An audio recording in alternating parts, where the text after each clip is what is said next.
Então, continuando o conteúdo de grandezas químicas, vídeo 2, aula 1, restabelecendo conexão com o primeiro vídeo, vamos lá?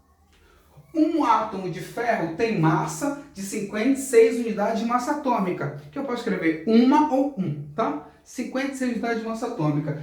Mas e se eu te perguntar sobre essa quantidade? 6,2 vezes 10 elevado a 23, 6,02 vezes 10 elevado a 23, vai ter os mesmos 56, só que 56 gramas. Então vamos lá?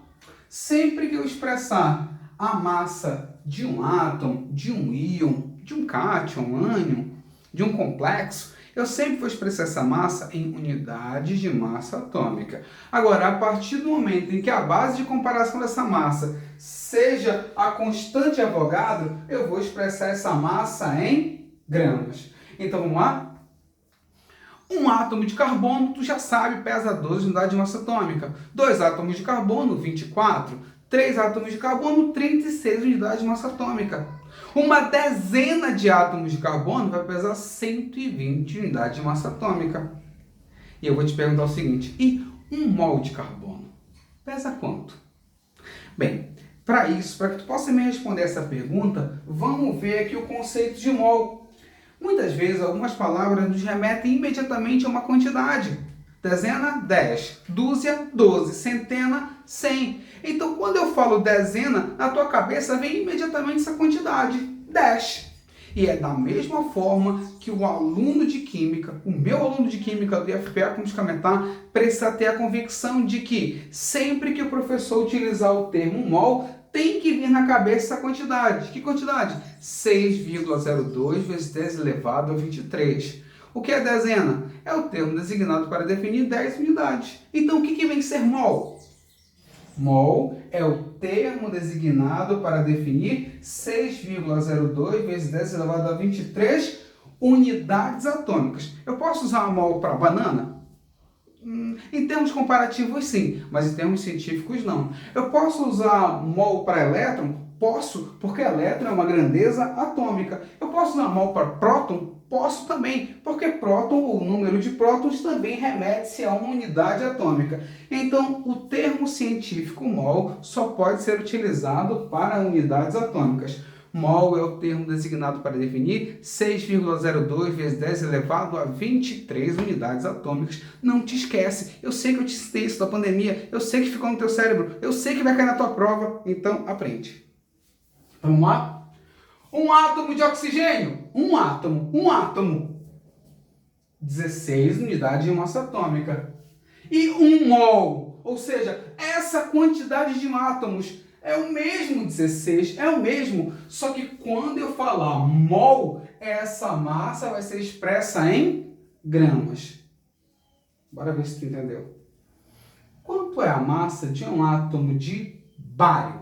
Tá aqui, ó. Tá bem aqui, ó.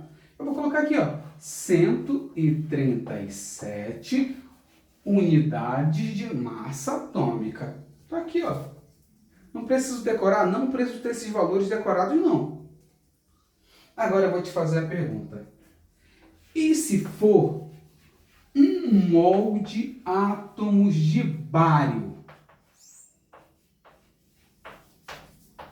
Quanto é essa massa? Resposta aqui, ó.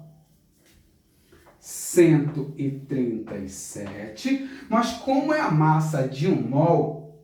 137 gramas.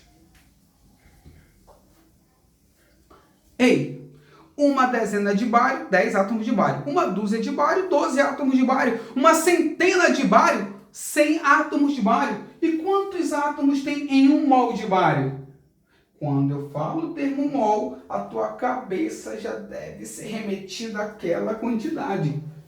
6,02 vezes 10 elevado a 23 átomos. Não te esquece, 1 mol não é dúzia, nem dezena, nem centena. 1 mol é essa quantidade.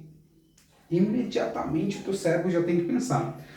E olha só, essa massa aqui, 137U, é a massa de um átomo de bário. Por isso que ela é massa atômica, massa de um átomo.